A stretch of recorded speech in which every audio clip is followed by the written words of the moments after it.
Muy estimados hermanos y hermanas, la primera lectura nos habla de la elección de Ezequiel como profeta del pueblo de Dios.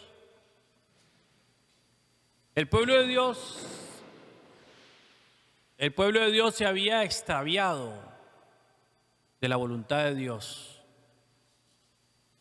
Había cometido toda clase de pecados, pecados de idolatría, pecados de rebeldía contra Dios.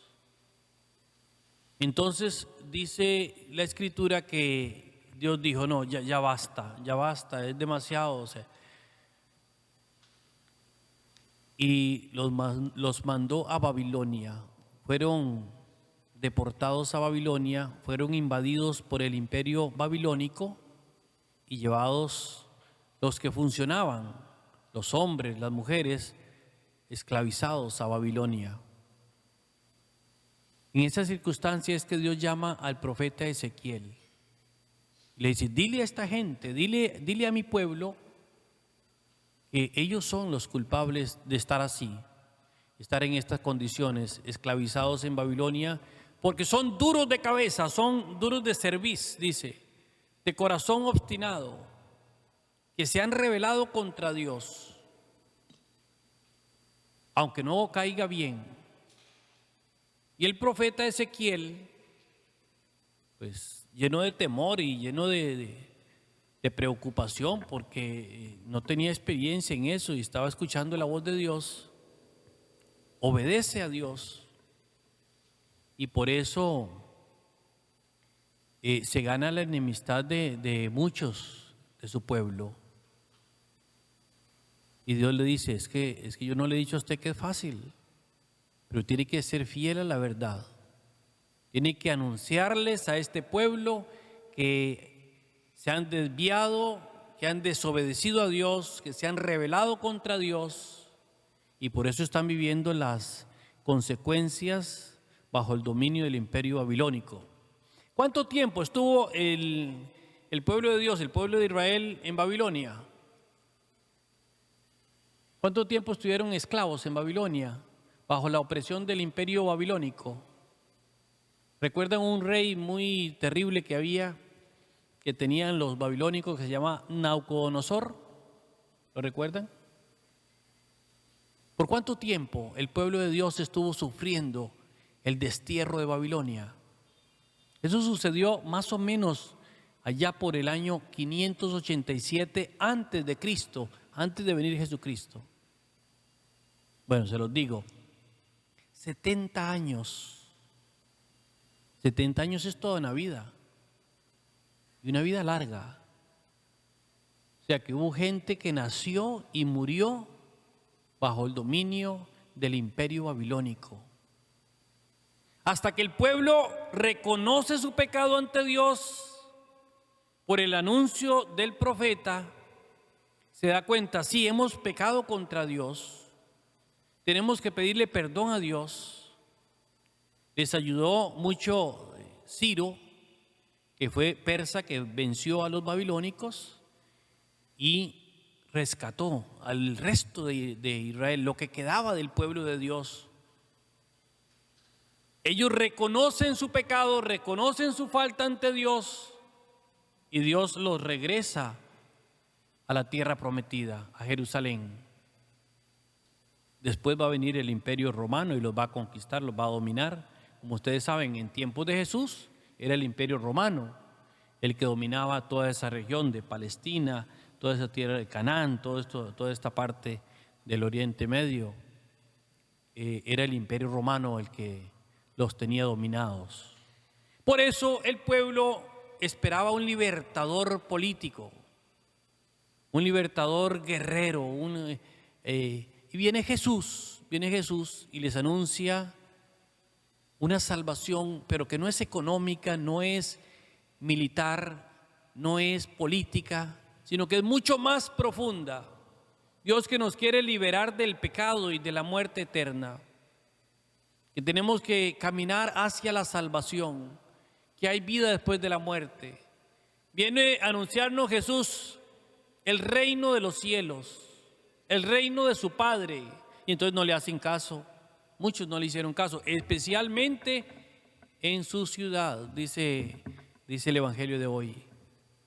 Jesucristo, que anuncia que está preocupado por el reino de Dios, lo anuncia en Nazaret, donde había nacido, y ellos empiezan a preguntarse, pero este no es Jesús, el hijo del carpintero y de María, y no pudieron ver los milagros que hacía el Señor, no pudieron ver el mensaje, no pudieron escuchar con un corazón abierto el mensaje del reino de los cielos, cuestionando siempre, no, pero este no es el que creció con nosotros aquí en Nazaret. Siempre tenemos esa tendencia de no mirar más allá la acción de Dios a través de personas ordinarias, porque Dios actúa a través de personas ordinarias. Muchas veces Dios nos habla a través de personas cercanas, puede ser hasta de su esposo, de su esposa, de sus hijos. Pero como son personas ordinarias, no vemos la acción de Dios en ellos. Esperamos como acontecimientos extraordinarios, esperamos cosas, milagros para poder escuchar la voz de Dios. Y Dios actúa en lo ordinario. Dios nos trae mensajes todos los días. Dios todos los días hace milagros con nosotros. Cada día es un milagro de Dios para nosotros. Muchas veces nos perdemos de la voz de Dios porque estamos muy preocupados por los aguijones de la carne, como San Pablo en la segunda lectura de hoy. Dice San Pablo, es que tengo un aguijón que no me deja en paz y no puedo evangelizar, y no, es que me siento tan indigno porque estoy cargando con esta cruz, con esta aguja, con este aguijón de la carne, que no se sabe exactamente a qué se refería Pablo, pero tenía una dificultad que dice, y hago lo que no quiero y no hago lo que quiero, y tengo ese problema conmigo y estoy luchando siempre contra esta debilidad. ¿Cuál es tu aguijón? ¿Cuál es tu debilidad? ¿Por qué estás luchando? ¿Qué le contesta Dios? Te basta mi gracia, le dice Dios a San Pablo. Te basta mi gracia, confía en Dios, abandónate en Dios. Estás demasiado preocupado por esa situación que te hace sufrir, que no tienes espacio para la gracia de Dios. Confiemos en Dios, abandonémonos en su gracia. Si San Pablo, santo, escogido por Dios de manera especial, con una revelación extraordinaria, vivió el aguijón de la carne, ¿cuánto más nosotros? Por eso tenemos que pedirle al Señor que nos dé su gracia, que nos dé su fuerza, que nos ayude a vivir según su santa voluntad. Que nada ni nadie nos aparte del amor de Dios. Que aceptemos esas palabras de Jesucristo. Que no seamos como aquel pueblo donde Él creció, como Nazaret, que no pudo reconocer al Mesías porque lo consideraba muy ordinario, que había crecido entre ellos, el hijo del carpintero, el hijo de María. No pudieron ver más allá la presencia de Dios real, Dios que actúa a través de las personas ordinarias. Vamos a pedirle al Señor que nos ayude a reconocerlo, que nos ayude a superar cualquier aguijón de la carne, cualquier situación que nos hace sufrir. Pongamos en manos de Dios nuestra vida, la vida de nuestra familia, lo que tenemos, lo que hacemos, lo que somos. Pidámosle al Señor, Señor, quiero ser como Ezequiel, un profeta que anuncie tu reino a tiempo y a distiempo, Señor. Pero llevo conmigo el aguijón de la carne. Llevo conmigo, Señor, las debilidades, situaciones que me aquejan, Señor. Tú conoces lo que hay en mi corazón.